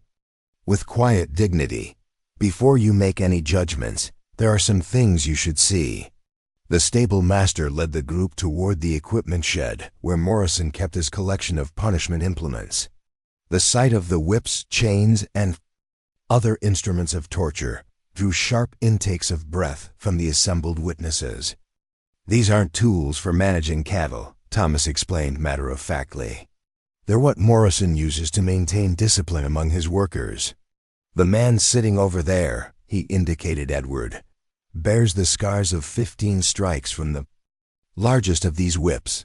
His crime was trying to prevent the punishment of an innocent woman." Sheriff Porter examined the whips with professional interest, noting the bloodstains that Morrison had never bothered to clean completely. "These have been used recently. 3 times in the past month," Thomas confirmed. "On workers who committed such crimes as asking for their wages on time, trying to leave the ranch with their families, and questioning unsafe working conditions." The journalists present began taking notes furiously, recognizing a story that would resonate far beyond the territorial borders. Morrison watched this development with growing alarm, understanding that his reputation was being systematically destroyed in front of witnesses who would carry the story to newspapers across the West. "Those implements are used only in extreme cases of insubordination," Morrison protested. "When workers violate their contracts or threaten the safety of the operation." Little Dove, who had been watching the proceedings with intense concentration, stepped forward from the crowd. Her small figure seemed insignificant next to the assembled adults, but when she spoke, her voice carried the moral authority that had marked all her interventions. "Sheriff Porter," she said clearly, "would you like to hear what Morrison considers extreme insubordination?" The sheriff looked down at the 8-year-old girl with surprise and growing interest. "Go ahead, miss." Joseph Redhawk was whipped for trying to take his sick wife to see a doctor in town without Morrison's permission. Marcus Whitehawk was whipped for teaching his children to read. Sarah Crow Feather was scheduled for punishment because someone claimed she stole grain that was never missing in the first place. Little Dove paused, meeting the eyes of each witness in turn. And Edward Callahan received 15 strikes because he said it was wrong to whip an innocent woman in front of her children. The impact of her words was immediate and profound. Several of the town officials exchanged meaningful glances, while the journalists continued their frantic note-taking. Robert Hensley shook his head in disgust, and Sheriff Porter's expression grew increasingly grim. "These are serious accusations," Porter said, turning back to Morrison. "How do you respond?" Morrison felt the ground shifting beneath his feet as his carefully constructed narrative crumbled. "The girl is obviously coached," he said desperately. "Children don't understand the complexities of managing a large operation." "I understand right and wrong," Little Dove replied with devastating simplicity. "My grandmother taught me that hurting innocent people is always wrong, no matter what excuses you make." The sheriff looked around the gathered crowd, noting the expressions on both sides. Morrison's remaining supporters looked uncomfortable and uncertain, while the native community showed the quiet dignity of people whose truth was finally being heard. "I think I've heard enough testimony for now," Porter announced. Mr. Morrison, I'm going to need to conduct a full investigation into the working conditions at this ranch.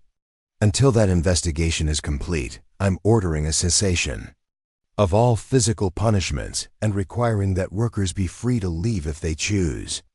Morrison's face flushed with rage. You have no authority to dictate how I run my business on my own property. I have authority to investigate reports of assault and unlawful imprisonment, Porter replied steadily. And based on what I've seen and heard tonight, both charges may be warranted. The rancher realized that everything he'd built over 20 years was collapsing around him. His reputation, his authority, his entire way of life, all of it was being destroyed by a collection of workers he'd always considered beneath his notice, and a drifting cowboy who'd had the audacity to challenge his methods. This is all because of him, Morrison said, pointing at Edward with undisguised hatred. Before that troublemaker arrived, everything was peaceful. He's the one who corrupted these people with his seditious ideas. Edward, who had remained silent throughout most of the proceedings, finally spoke. His voice was still weak from his injuries, but it carried clearly across the gathering. I didn't give them any ideas they didn't already have, he said simply. I just showed them it was possible to act on those ideas and survive. You showed them how to be ungrateful, Morrison spat. How to bite the hand that feeds them. No, Edward replied, meeting Morrison's furious gaze without flinching. I showed them the difference between charity and justice, between survival and dignity, between being broken and being human. The cowboy's words seemed to crystallize everything that had happened over the past week.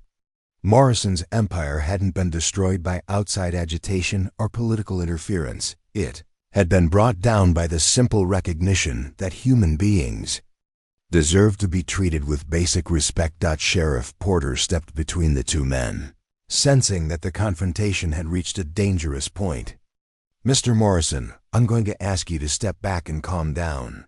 This situation can still be resolved peacefully if everyone acts reasonably. But Morrison was past the point of reasonable action. Weeks of frustration, the humiliation of public exposure, and the collapse of everything he'd worked to build had pushed him beyond rational thought. His hand moved instinctively toward the gun at his hip, and several witnesses stepped back in alarm. Nobody destroys Samuel Morrison, he said in a voice that was barely under control.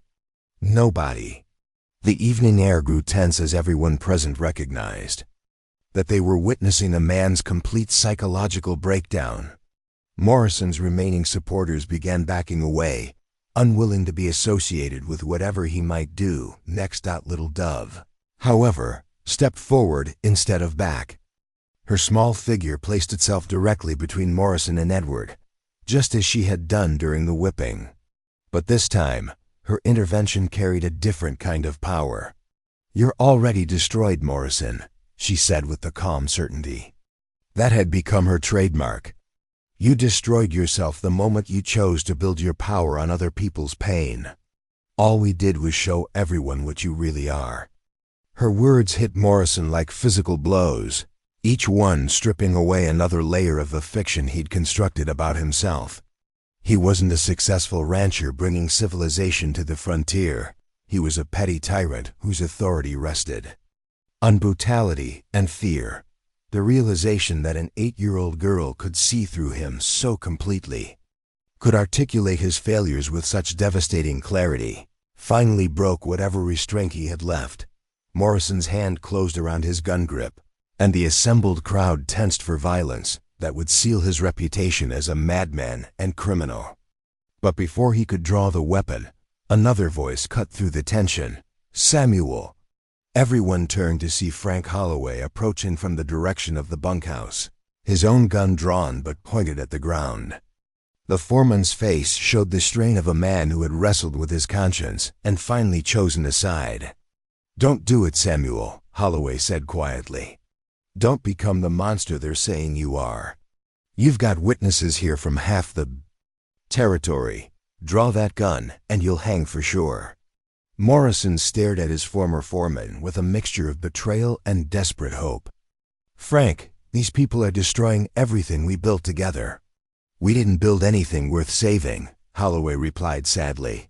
"Not if we built it the way we did. These folks deserve better, and you know it." The confrontation balanced on a knife's edge as Morrison struggled between the impulse toward violence and the recognition that he had already lost everything that mattered. His reputation was destroyed, his authority was broken, and even his closest allies had abandoned him. Finally, his hand fell away from his gun, and his shoulders sagged with defeat.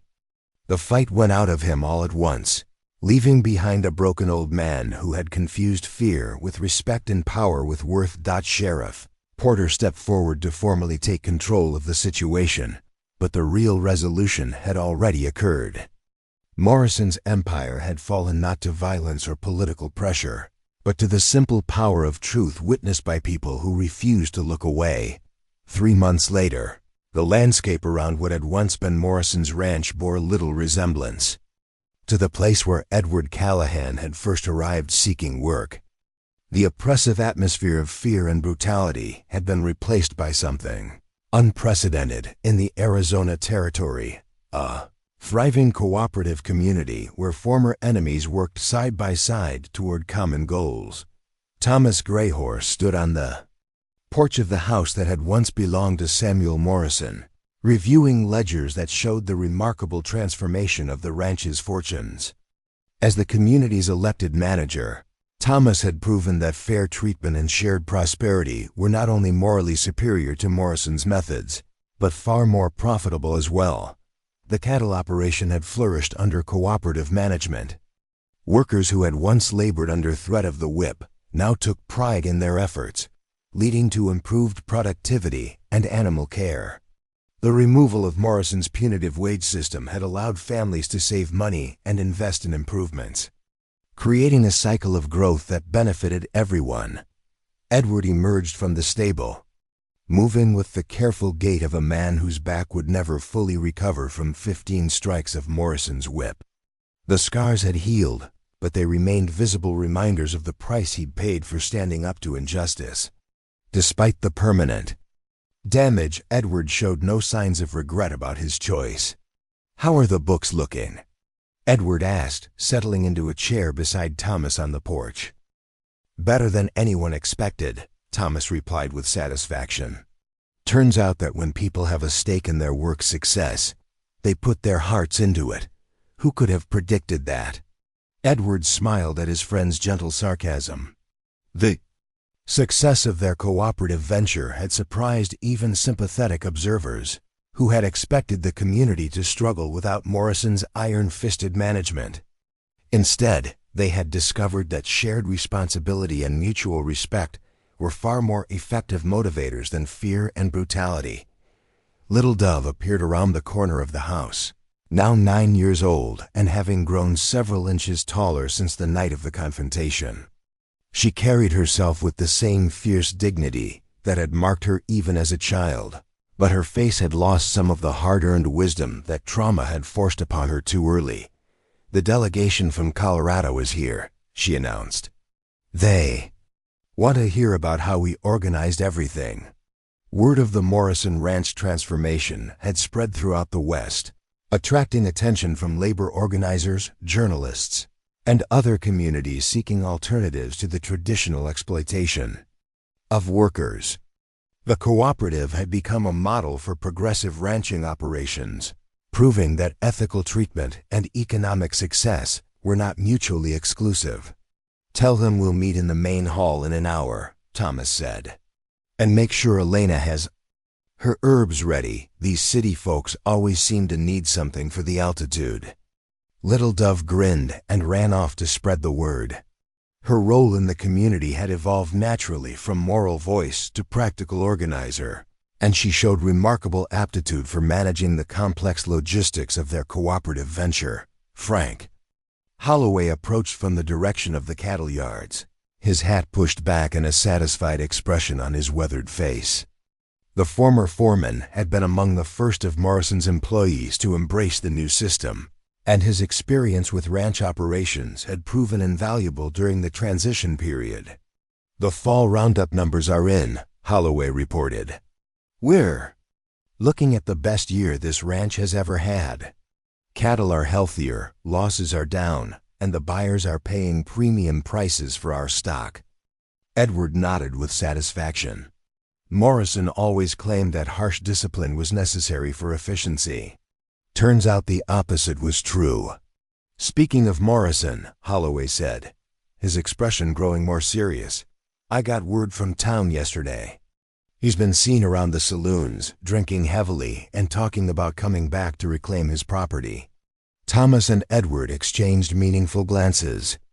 Morrison's legal challenges to the cooperative's existence had been unsuccessful. The territorial courts had ruled that his systematic abuse of workers voided any claims to their continued labor, and his own abandoned property had been seized to pay outstanding debts. But legal defeats didn't necessarily mean the man had accepted his new reality. How serious a threat is he? Thomas asked. Holloway shrugged. Probably not much. He's broke, has no allies left, and everyone knows what kind of man he really is. But desperate men sometimes do stupid things. Little Dove reappeared as if she'd been listening to their conversation.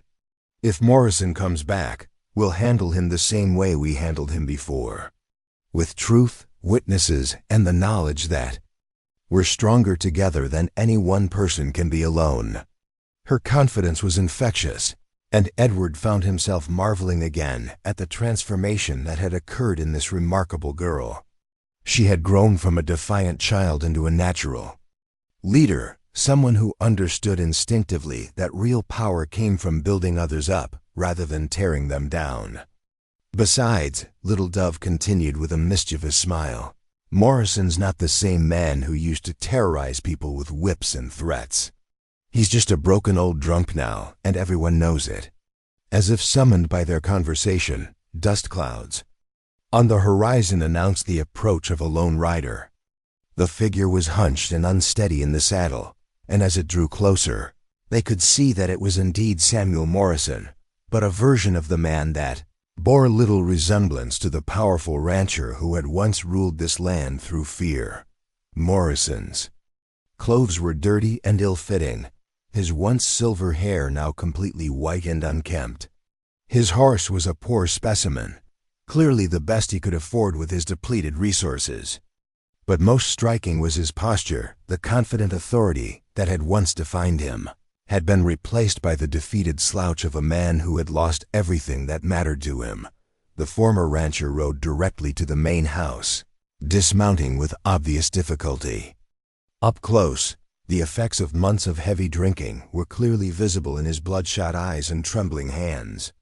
I want to talk, Morrison announced without preamble, his voice hoarse and uncertain. Thomas stood slowly, positioning himself between Morrison and the others. You're not welcome here, Morrison. You made your choices, and now you live with the consequences. I know, Morrison replied, and the defeat in his voice was complete. I know what I did, what I became. I'm not here to make threats or demands. Edward studied the broken man before them, searching for signs of the violence and cruelty that had once made Morrison so dangerous. What he saw instead was something almost pitiable, a human being who had built his identity on power over others, and had discovered too late that such power was ultimately hollow. Then why are you here? Edward asked. Morrison's eyes found Little Dove, and for a moment his expression showed something that might have been recognition of what he had lost when he chose brutality over humanity. I came to say I was wrong, Morrison said simply. About everything. About how to treat people. About what makes a man strong. About what really matters in life. The admission hung in the air like smoke from a dying fire. Thomas, Edward, and the others had expected many things from Morrison if he ever returned. Threats, demands for restoration, attempts at violence. They had not expected this broken acknowledgement of his failures. Little Dove stepped forward, studying Morrison's face with the same direct gaze that had first challenged his authority months ago. Do you really understand what you did wrong? Or are you just saying what you think we want to hear? Morrison met her eyes for a moment, then looked away. I turned people into things. I treated human beings like property, like tools that existed only for my benefit. I told myself it was necessary, that it was just the way the world worked. But watching what you've built here, he gestured weakly toward the thriving community around them. You proved I was wrong about everything. And what do you want from us now? Thomas asked. Morrison was quiet for so long that they began to think he wouldn't answer. When he finally spoke, his voice was barely above a whisper. Nothing. I don't deserve anything from any of you. I just wanted you to know that I understand what I lost when I chose to be a monster instead of a man. With that, Morrison climbed back onto his horse with painful effort. But before he could ride away, Little Dove called out to him, "Morrison." The former rancher turned back to look at her. My grandmother used to say that it's never too late for a man to choose who he wants to be. Even someone like you could still find a way to help people instead of hurting them. Morrison stared at the girl who had been the catalyst for his downfall. Seeing in her young face the possibility of redemption he had thought was lost forever. Without responding, he rode away toward town, leaving behind the land he had once ruled through fear. As the dust settled from his departure, Thomas put his arm around his daughter's shoulders. "That was generous of you, little one." "More generous than he deserved," Little Dove shrugged. "Grandmother also said that showing mercy doesn't make you weak, it makes you strong enough to break the cycle of hurt." Edward watched Morrison's retreating figure disappear into the desert haze, thinking about cycles and choices and the power of small actions to change the world. His 15 strikes had been intended to save one woman from punishment, but they had somehow grown into something much larger, a demonstration that courage was contagious, that dignity was worth any sacrifice, and that even the most entrenched systems of oppression could be transformed by people willing to stand up for what was right.